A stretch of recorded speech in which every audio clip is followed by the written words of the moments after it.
Okay, so it's Conscription Day in Navarre, which is that lovely day where every 20-year-old has to go, which military branch is least likely to kill me? And here comes Violet, heading up to see her mom, General Lilith Sorengale, yes, thy mom, who's about to set her up to her own death. Right as she's about to walk in, she overhears her sister Mira giving Mom a real pep talk. Putting Violet in the Riders, that's a one-way ticket to getting her killed. Because yeah, Mom's decided that fragile bookworm Violet is off to the Riders, you know, where she'll be riding dragons and facing solid odds of being toast by breakfast. Violet's like, hi, I trained as a scribe, like Dad, you know, scrolls, books, very zero dragons, but Mom's all, you're short, pale, breakable. Perfect rider material. I mean, Violet's joints are ready to snap just from existence, but hey, tradition calls. Ugh. After all, Mira's a rider, and their brother Brennan, well, he didn't exactly make it in the whole rider thing either. Anyway, Mom's not really interested in Violet's babbling. She scribbles her name down for the rider's quadrant and basically shoos her out. So Violet heads home, and Mira's trying to give her some survival tips. Thank you, starting with this super thick dragon scale vest. Then Mira's like, and you should probably find Dane Eidos, our childhood friend, you know, could help you not die. Violet lights up like, Dane? I missed his soft brown eyes, his laugh, his arms. But Mira's just like, girl, focus, this is survival mode, okay? Finally, Mira's like, oh, and steer clear of Xaden Ryerson. He's basically public enemy number 1. Apparently, he's one of those brooding bad boys with a tattoo, which she warns is a huge nope zone. For a final bit of life advice, Mira tells her to avoid anyone with a tattoo, just a little cherry on top. And as a last goodbye, she sweetly reminds Violet that most cadets will probably want her dead just for being General Sorengale's kid.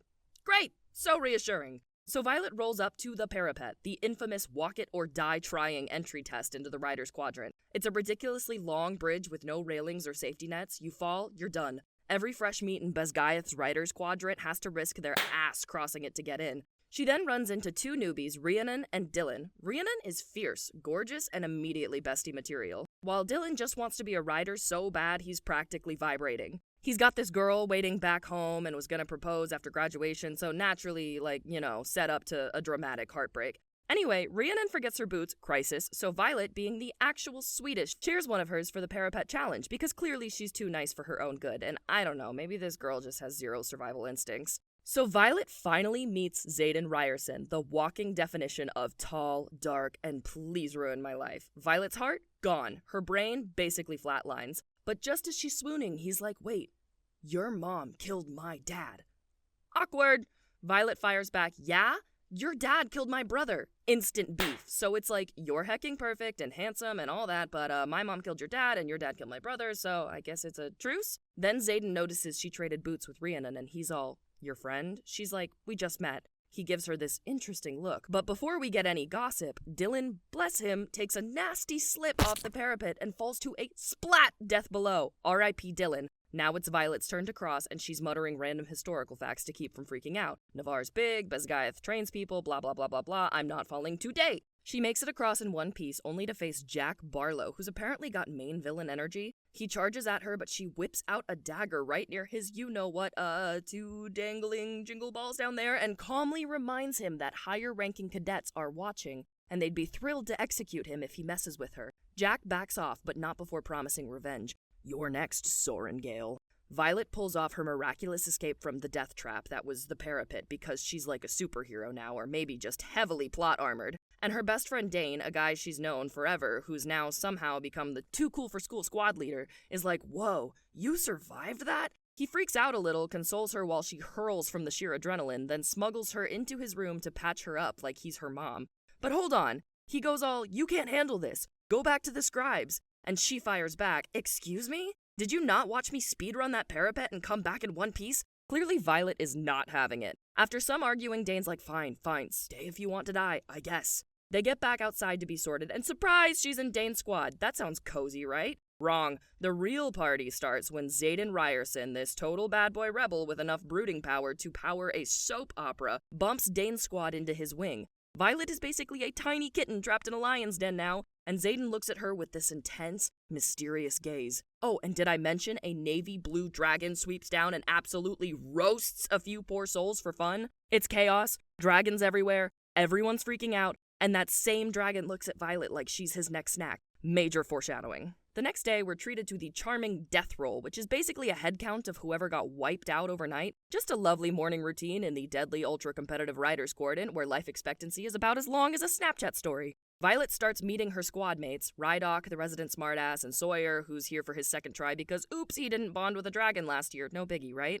Then Violet sneaks off with Dane again to, have a little heart-to-heart in a corner because he's freaking out about Xaden literally trying to kill her. Dane even tells her that moving her to Xaden's wing is basically giving him a fast pass to finish her off in secret, and he's stressing. Oh, and let's talk about Dane's signet. Yup, each rider has a magical gift through their dragon, and his is that he can read people's recent memories if he touches their temple. Totally not invasive at all. As they're heading back, Violet suddenly feels this prickle on her neck. Spoiler alert, it's Xaden. He slides up like a shadow and teases them all. Oh, you two think you're so subtle? That's cute. Dane's panic mode reaches level 10, and he basically screams, "Run, Violet!" And that, my friend, is where things really start heating up. Day 1, she's thrown in with these super jacked cadets who are way too comfortable with the idea of snapping her spine. Jack Barlow is out here ending people just for breathing. So Violet's like, what if I use my brain instead? She's smuggling poison and getting her roommate Rhiannon to teach her Fighting 101. Dane, her childhood friend with a very obvious crush, is all, you can't handle this. Ugh, let her live, Dane! Meanwhile, Xaden Ryerson, the mysterious, brooding bad boy whose dad was killed by her mom, is there being all dark and intense. Violet's like, I'm not crushing on him. Totally. Then comes the threshing, which is basically bond with a dragon or die day. Violet saves this little golden feathertail dragon Andarna from being squished, and plot twist, she bonds with 2 dragons, including Tern, a massive black one with an attitude. She's now the only rider with 2 dragons, which makes her the hottest topic in dragon gossip circles. So it's nighttime and Violet's getting some well-deserved rest when, BAM! Tern, her dragon, is suddenly in her head like, get up, kid, we've got trouble. Turns out a gang of 7 cadets, dragonless losers, have decided that Violet is the problem. So they're trying to get her out of the picture permanently. Tern's coaching her through this nightmare, telling her to hang on because Xaden's on his way to save her. But as these wannabe assassins close in, Violet's barely hanging on. And then BAM! Andarna, her other dragon, screeches, mine! Inside Violet's mind. Suddenly, time freezes. Violet's standing there like, what the actual and manages to back away just as Xaden bursts in. Time snaps back to normal and Xaden wastes 0 time. He unleashes his shadow powers, wiping out every single one of those attackers in one fell swoop. Murderous cadet problem? Solved. Violet and Xaden get together with their dragons for a nice little let's all get to know each other better moment when they get a huge surprise. Turns out Andarna, Violet's adorable dragon who can stop time, yeah, she's actually just a baby. A feathertail to be precise. And feathertails, as everyone knows now, are juvenile dragons, which are basically the nope, not ready for humans yet type. And here's where it gets crazier. Feathertails normally aren't even allowed to bond with humans. Why? Because baby dragons are, well, babies, and their powers are basically on training wheels. In Andarna's case, her power to stop time is impressive, but raw, unformed, and worst of all, dangerously stealable. Basically, Violet's lucked into the ultimate cheat code, but it comes with some major restrictions.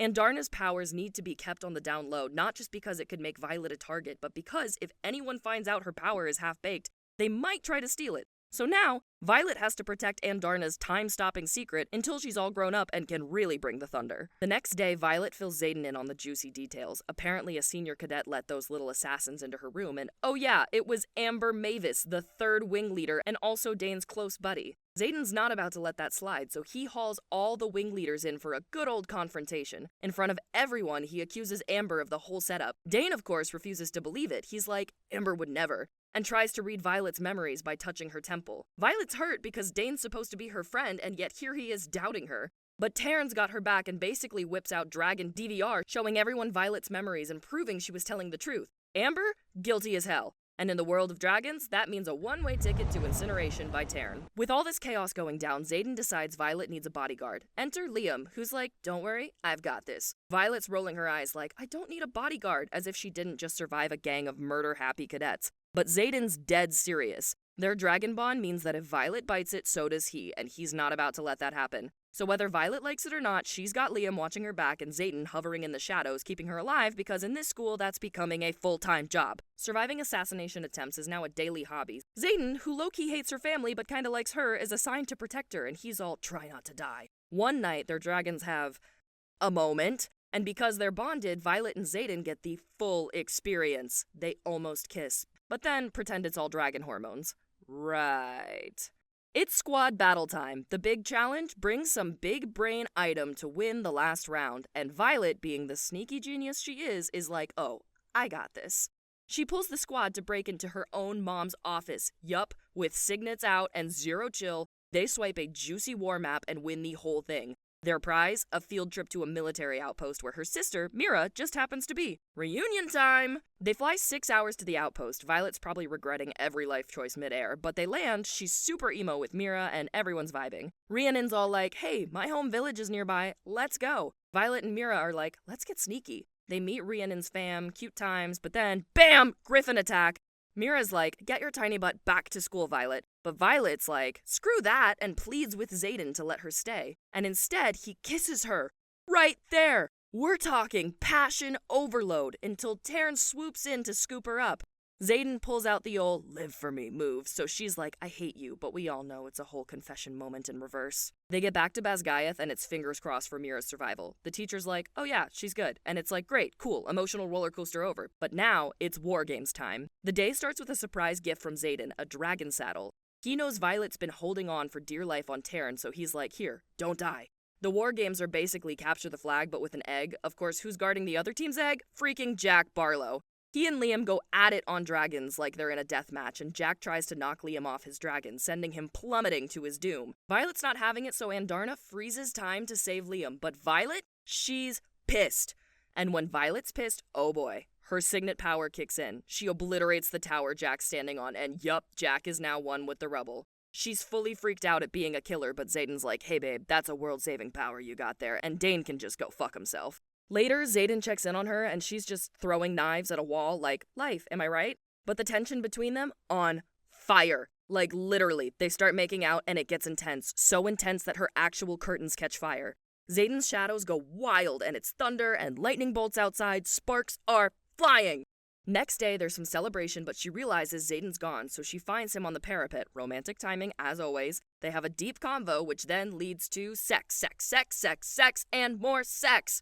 When suddenly someone's banging on the door yelling, we're under attack! Turns out it's just the war games. They join the war games briefing and Dane's dad is setting up this fake invasion scenario where everyone's fighting off griffins and defending border villages. Xaden's assigned to lead the 4th wing out by Athabine, and that's a wrap. For now. So yeah, battles, betrayals, steaminess, murder by rubble, it's chaos, but Violet is living her best, worst life. So after the war games brief, Dane's like, Xaden, you can't bring Violet with you to Athabine, she's a first year. Violet's like, I trust Xaden, bro, chill. Then Dane pulls this melodramatic face-holding move and goes, I miss you. As if he's going off to war and not just dealing with a major rejection. Bye, Dane. So now, after hours of Dragonback, they land at this scenic mountaintop by a lake like, ooh, serene wilderness vibes, except BAM! Griffin riders.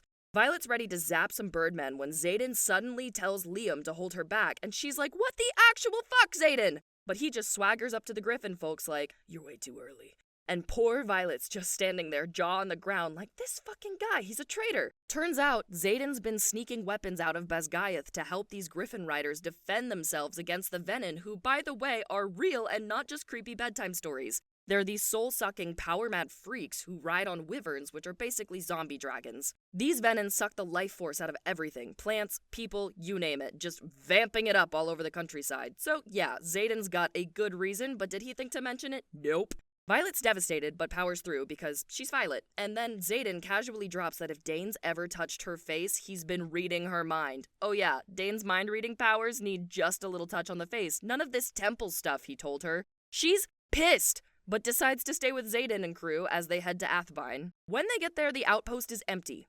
Empty. Like full-on spooky vibes. Then they get a message from Colonel Eidos, aka Dane's dad, saying, hey, if you don't want to die, maybe don't stick around for the incoming Venin invasion. But our girl Violet, not one to back down. They decide to stay and defend the poor village folks from dem fucking soul-sucking sorcerer mafia. The Venin arrive in all their undead dragon glory and all hell breaks loose. The Venin are out here just wrecking shit, killing civilians and squad members. Even Liam doesn't make it. Liam, our precious golden retriever of a friend. And then, if that wasn't enough, a Venin jumps on Tern, Violet's dragon, and stabs him with a poison blade. Tern's just like, hey, that was rude, but Violet, she's done. She unstraps herself and goes full warrior mode, hand-to-hand with the Venin. She kills it, but not before taking a venomous stab herself, so now they're both dying. Twinning! In her final moments, Violet realizes the wyverns are somehow linked to the Venin, and she and Andarna, her tiny baby dragon with a big time-freezing trick, manage to take down the Venin leader. The wyverns all drop like rocks, but Violet's slipping off Taryn's back, barely holding on. And Darna slows time just long enough for Xaden to catch her. He's freaking out because she's straight up dying, and Basgayath is way too far. So what does he do? He flies her to Eratia, his secret home base, a place everyone thought was burned to ashes ages ago. She wakes up, barely alive, with everything that happened flashing back in a what the hell even is my life way. Xaden tries to come in and she kicks him out, understandably pissed, but then she gets a knock on her door, and guess who it is? Her fucking brother. Her brother! You know, the one who's supposed to be dead? Yeah, he's alive, and apparently the one who patched her up. He just walks in like, "Ayo, what's good, gang? Welcome to the revolution." And that, folks, is how you end a book with every jaw on the floor.